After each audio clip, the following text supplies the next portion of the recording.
Line ये कहलाती है। इसके अलावा और अगर हम देखें लाइफलाइन राम सिंह माधो सिंह ने पुनर्निर्माण करवाया।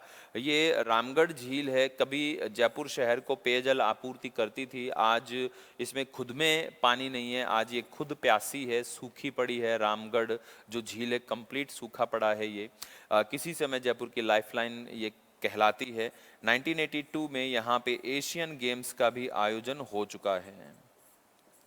एशियन जो गेम्स हैं वो भी यहाँ पे आयोजित हो चुके हैं 1982 में। ठीक है, याद रखेंगे। आगे बढ़ते हैं, नेक्स्ट पे आते हैं। हमारी जो दोस्तों नेक्स्ट की अगर हम बात करते हैं मानसागर या रामगढ़ जो झील, रामगढ़ के बाद मानसागर पे यदि हम आते हैं, मानसागर की क्या खास बात है, तो दोस्तों मानसागर जो झील है ना हमारी, इस झील का निर्माण मानसिंह ने करवाया था। आमेर के शासक मानसिंह ने इस झील का निर्माण करवाया था द्रव्यवती नदी पर।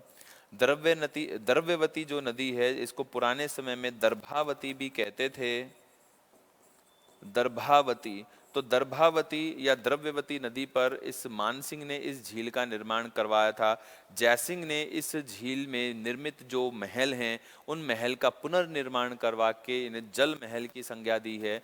जल महल बनवाया था जयसिंह ने, पुनर्निर्माण करवाया था जयसिंह ने ही, और ये अपनी रानियों को नहाने के लिए यहाँ पे निर्मित किया गया था। तो मानसागर जो मानसागर झील है, इस मानसागर झील में ही कौन है, जल महल स्थित है। गलता जी की अगर हम बात करते हैं तो ये जयपुर से करीब 13 किलोमीटर की दूरी पर है और यहाँ पे गाल्व ऋषि की तपोभूमि रही है। मावठा सागर जो हमारा आमेर दुर्ग है उसके जस्ट सामने है और कानोता ढूंढ नदी पर है और ये मत्स्य के लिए कभी किसी समय प्रसिद्ध रहा है। ओके, ये तो हो गई विशेष जयपुर और की झील। अब हम दोस्तों इस एरिया में और आगे बढ़ते हैं और अलवर पहुंच जाते हैं।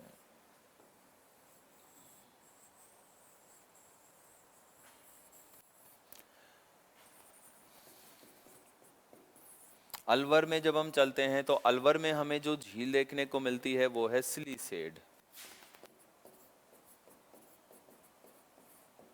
सिलीसेड दोस्तों, सिलीसेड जो झील है, इस झील के किनारे 1845 ईस्वी में अलवर के शासक है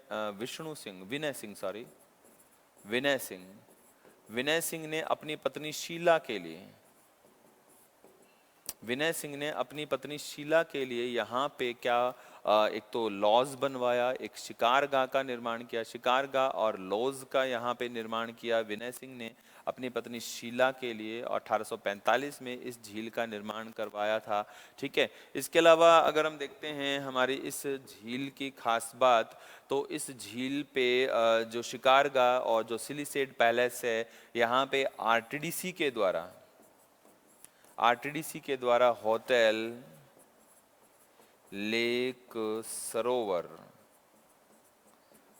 लेक सरोवर का संचालन किया जा रहा है आरटीडीसी के द्वारा। ठीक है, याद रखेंगे। सिलीसेड हो जाती है अलवर में।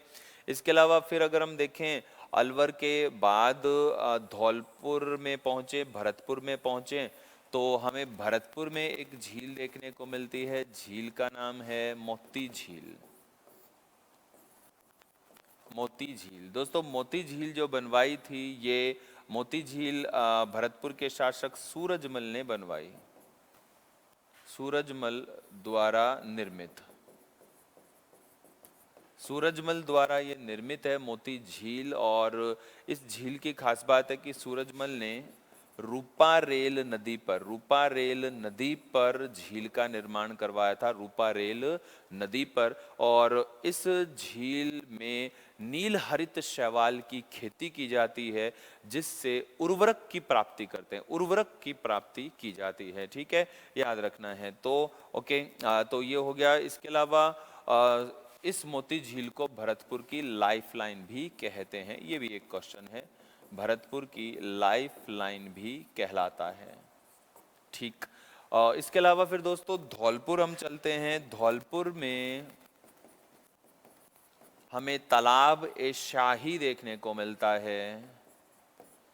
तालाब ए शाही दोस्तों, तालाब ए शाही जो झील है, इस झील का निर्माण जहांगीर के मनसबदार सुलह खां ने बनवाया था, है ना।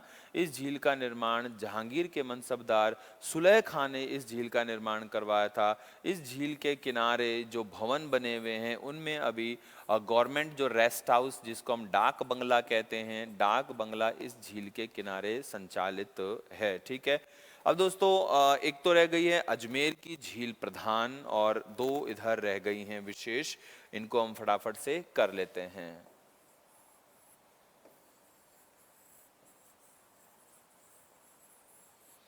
देखो देखते हैं यहाँ पे, ये तो है अजमेर,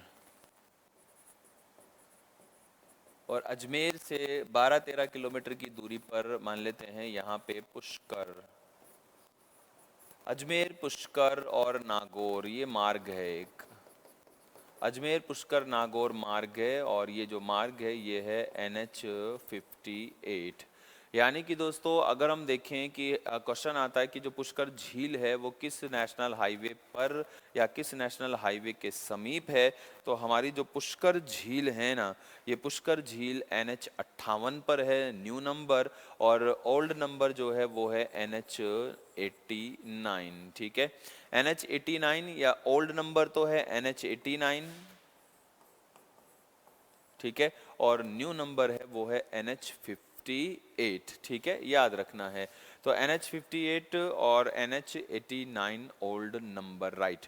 अब हम ये बात करते हैं कि हमारी ये जो झील है जिसकी हम बात करने जा रहे हैं, इस झील को कैसे कैसे बना हुआ मानते हैं। तो अगर हम देखें पद्म पुराण, पद्म पुराण, पद्म पुराण क्या कहता है? पद्म पुराण कहता है कि इस झील का निर्माण ब्रह्मा जी ने करवाया है। झील का निर्माण किसने करवाया? ब्रह्मा जी ने करवाया। तो पद्म पुराण कहता है दोस्तों कि झील का निर्माण करवाया है पद्म पुराण ने। और अगर हम देखें इस ब्रह्मा जी के निर्माण होने की वजह से, तो इस झील को ब्रह्म कुंड भी कहा जाता है। इसके अलावा ये काफ़ी पवित्र झील मानी जाती है, तो इसको हम तीर्थराज भी कहते हैं। इसको तीर्थों का मामा भी कहा जाता है, तीर्थों का मामा कहते हैं। और बड़ी चीज़ें हैं इसके किनारे की, इसके किनारे वेद लिखे गए हैं, इसके किनारे महाभारत की रचना भी हुई है।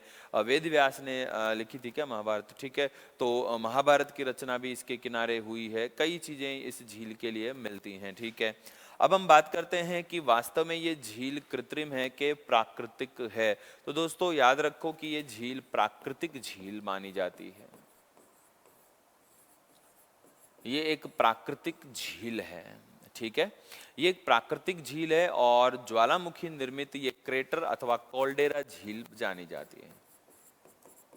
कॉल्डेरा झील है, याद रखिए ये एक कॉल्डेरा झील है, ज्वालामुखी निर्मित एक कॉल्डेरा झील है। ठीक है, अब देखते हैं इस झील की खास बात। और उपनाम में एक नाम और बता देता हूँ आपको, आप जानते हैं कि इस झील के किनारे क्या है, स्नान करने के लिए 52 घाट बने हुए हैं, इसलिए इसको 52 घाटा भी कहा जाता है। ठीक है, तो ब्रह्मा जी ने बनवाया है, ब्रह्मकुंड इसको हम कहते हैं, तीर्थराज है, तीर्थों का मामा है, या 52 घाटा ये कहलाती है। आगे बढ़े, नेक्स्ट पे आते हैं। जब हम बात कर रहे हैं हमारे पुष्कर पे, तो पुष्कर की खास बात है कि हमारी जो पुष्कर झील है ये मीठे पानी की सबसे बड़ी प्राकृतिक झीलों की कैटेगरी में रखी जाती है। मीठे पानी की सबसे बड़ी जो प्राकृतिक झील है उस कैटेगरी में रखी जाती है। तो अब इस झील की खास बात हम करते हैं। तो सबसे पहले हम जानते हैं धार्मिक पर्यटन से या धार्मिक महत्व से शुरू करते हैं। दोस्तों जैसा कि आप जानते ही हो कि पुष्कर जो है, ये इस पुष्कर का बहुत बड़ा धार्मिक महत्व है। इस पुष्कर में अपने राजस्थान में धार्मिक जो पर्यटन है वो बहुत ज़्यादा विस्तृत है। धार्मिक पर्यटन की अगर हम बात करते हैं तो धार्मिक पर्यटन के रूप में आप हमारे राजस्थान में सबसे ज़्यादा जो विदेशी घरेलू जो पर्यटक हैं वो अजमेर, और अजमेर के बाद सबसे ज़्यादा जो घरेलू पर्यटक हैं वो कहाँ पहुँचते हैं? पुष्कर में ही पहुँचते हैं। ठीक है, क्योंकि ये राजस्थान की एक पवित्र झील है तो यहाँ पे धार्मिक स्नान किए जाते हैं। कार्तिक पूर्णिमा,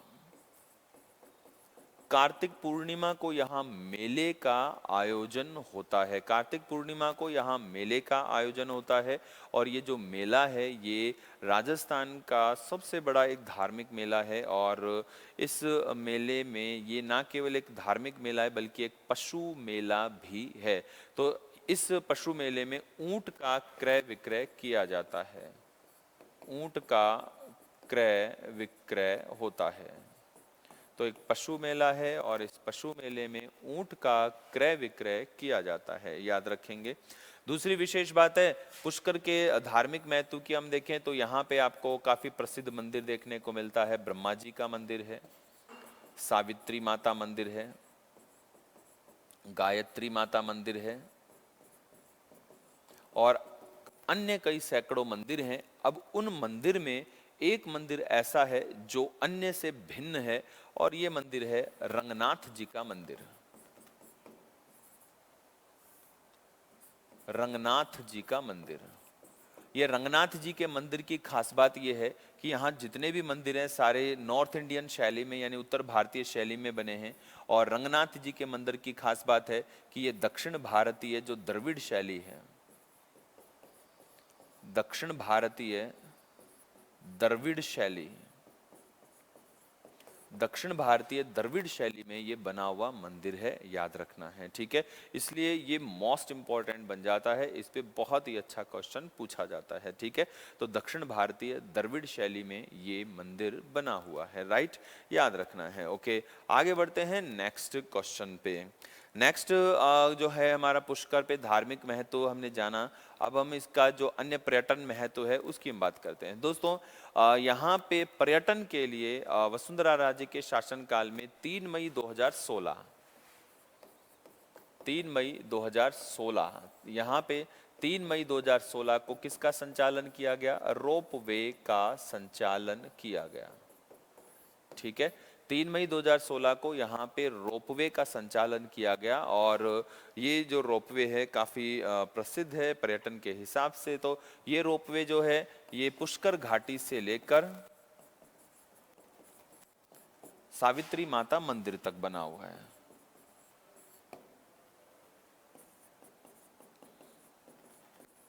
पुष्कर घाटी से सावित्री माता मंदिर तक ये रोपवे निर्मित है, याद रखना है आपको, ठीक है। तो यहाँ हम रोपवे को देखते हैं। चलो आगे बढ़ते हैं और नेक्स्ट पे पहुँचते हैं, क्या क्वेश्चन है, ठीक है।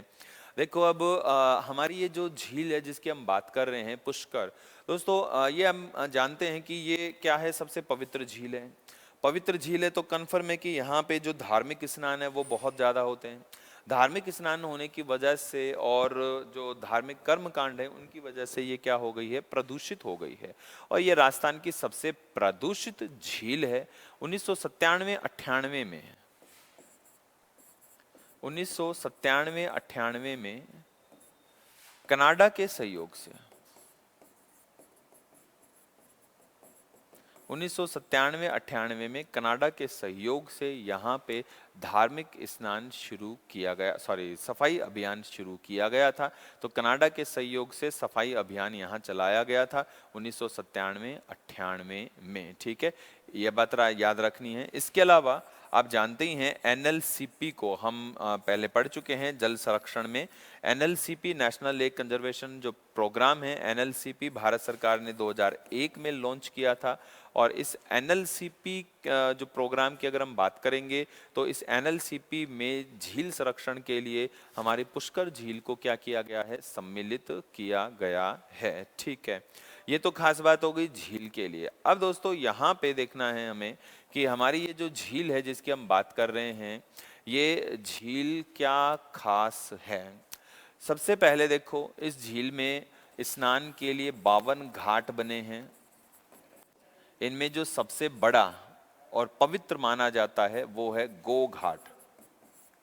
गो घाट सबसे पवित्र माना जाता है, गो घाट सबसे पवित्र माना जाता है। यहाँ पे गो घाट पर 1705 ईस्वी में गुरु गोविंद सिंह ने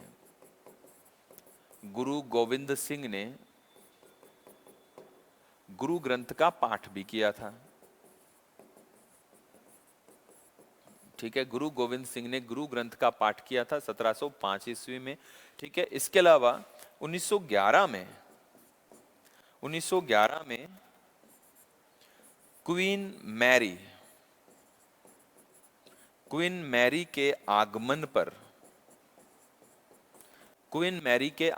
पर 1911 में यहाँ पे मैरी जनाना घाट भी बनाया गया था। और ये जो मैरी जनाना घाट है, यहाँ पे फिर बाद में गांधी जी की अस्थियों का विसर्जन हुआ और उसके पश्चात इस मैरी जनाना घाट को आज हम एक और नाम दे देते हैं, ये कहलाता है गांधी घाट। ठीक है, याद रखिए। तो गांधी घाट हम इसे कहते हैं, याद रखिए। अब दोस्तों यहाँ पे अगर हम बात करें हैं पुष्कर के लिए एक और खास क्वेश्चन पे, तो पुष्कर पे आमेर के शासक जो मानसिंह हैं उन्होंने बनवाया था मान महल। आमेर के शासक मानसिंह ने यहाँ मान महल बनवाया था। और हमारे जो आमेर के शासक हैं मानसिंह के द्वारा निर्मित जो मान महल है, यहाँ पे अभी जो है जो होटल जो संचालित है वो है होटल लेक सरोवर। ठीक है, होटल लेक सरोवर संचालित है, ध्यान रखेंगे। ओके, ये तो बात हो गई दोस्तों पुष्कर के लिए। इसके अलावा अजमेर में हमें देखने को मिलती है आना सागर। आना सागर झील का निर्माण 1137 ईस्वी में अर्णोराज ने करवाया था। ठीक है, इस झील में चंद्रा और भागा दो नदियां भी आती हैं। आना सागर 1137 ईस्वी, अर्णोराज, चंद्रा और भागा दो नदियां, ठीक है, इसमें आके विलीन होती हैं। इसके अलावा फिर क्वेश्चन इस पे बनता है आना सागर के लिए। क्वेश्चन ये है क्या कि हमारी जो आना सागर झील है, इस झील के पास विशेष है शाहजहां ने तो बनवाई थी बारहदरी, शाहजहां ने बनवाई बारहदरी। और इसी झील के पश्चात इसी झील के पास जहांगीर ने बनवाया था दौलत बाग। जहांगीर ने बनवाया दौलत बाग। ठीक है, तो शाहजहां ने बनवाई बारादरी और जहांगीर ने बनवाया दौलत बाग। और इस दौलत बाग में इन्होंने यानी कि जहांगीर ने दमिश्क गुलाब की खेती की थी भारत में पहली बार। दमिश्क गुलाब, या हम इसको बोलते चेती गुलाब। चेती गुलाब या दमिश्क गुलाब की खेती यहाँ पे की थी इस अपने जहांगीर ने। और इन्हीं गुलाब से अस्मत बानो बेगम के द्वारा यहाँ पहली बार क्या बनवाया गए थे, इत्र भी बनवाया गया था। ठीक है, याद रखना है। नेक्स्ट बात आ जाती है हमारे इस पुष्कर के बाद, आना सागर के बाद यहाँ पे हमें एक झील मिलती है फोय सागर। फोय सागर अजमेर में है और इंजीनियर फोय के द्वारा 1891-92 में अकाल राहत कार्यों के दौरान बांडी नदी जो है ना, बांडी नदी, इस बांडी नदी के जल को रोका और बांडी नदी के जल को रोक कर क्या बनवाई थी, यहाँ पे इस फोय सागर झील का निर्माण करवाया था। ठीक है दोस्तों, ये हमारे अजमेर की प्रधान झील हैं। अब कुछ एक दो झील बचती हैं, उनको हम देख लेते हैं कि कौन कौन सी हैं विशेष। देखो हम इधर आ गए थे, अजमेर हमने देख लिया है। इसके बाद हम चलते हैं इधर बूंदी में। एक दो झील हैं बूंदी में, देख लेते हैं, उसके बाद हमारी ख़त्म हो जाती हैं। बूंदी में जो झील हम देखते हैं, बूंदी में है जैत सागर। जैत सागर, ये जैत सागर के लिए है कि जैता मीणा के द्वारा इस झील का निर्माण करवाया था। जैता मीणा के द्वारा इस झील का निर्माण सिंचाई के लिए करवाया था। इसके अलावा बूंदी में ही हमें देखने को मिलता है नवलखा सागर। नवलखा सागर, इस नवलखा सागर की अगर हम बात करते हैं तो बूंदी के शासक हैं विष्णु सिंह। विष्णु सिंह ने इनकी जो पत्नी है सुंदर शोभा के लिए विष्णु सिंह ने यहाँ पे बनवाया सुंदर घाट और सुंदर विलास, सुंदर घाट और सुंदर विलास का निर्माण करवाया था। ठीक है, विष्णु सिंह, सुंदर शोभा, सुंदर घाट, सुंदर विलास। ठीक है ना, याद रखना है, काफी महत्वपूर्ण है। इसके अलावा देखो, इस झील में, जिसको हम नवलखा सागर कह रहे हैं, इस झील में वरुण देवता का मंदिर भी है। वरुण देवता का मंदिर भी इस झील में है। ठीक है, याद रखेंगे। ओके, ये हो गई बूंदी में। और इसके अलावा फिर हम आगे चलते हैं बूंदी के लिए, बूंदी में ही तो नेक्स्ट जो झील हमें देखने को मिलती है बूंदी में, और ये है फूल सागर। फूल सागर, फूल सागर झील का निर्माण बूंदी के शासक हैं महारावल भोज।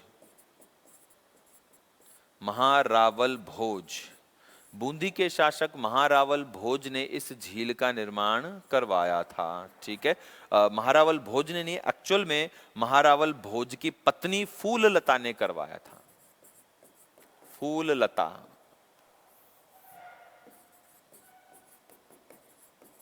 फूललता ने इस झील का निर्माण करवाया था। ठीक है, याद रखेंगे। तो ये हो जाता है हमारा फूल सागर, याद रखिए भाई। ठीक है, ओके, ये हो गया विशेष बूंदी में निर्मित जो झील है। इसके अलावा एक झील और हमें पड़ोस में मिल जाती है कोटा में, और कोटा में ये जो झील है, इस झील को हम बोलते हैं किशोर सागर। किशोर सागर, ये दोस्तों, ये किशोर सागर कहाँ है? ये है कोटा में। ठीक है, याद रखेंगे। ओके, तो ये हो जाता है हमारे राजस्थान की जो विशेष झील हैं वे सभी। ओके फ्रेंड्स, तो कंटिन्यू साथ रहने के लिए थैंक यू। जय हिंद। नेक्स्ट वीडियो में हम मिलते हैं एक नए टॉपिक के साथ। ओके, थैंक यू, जय हिंद।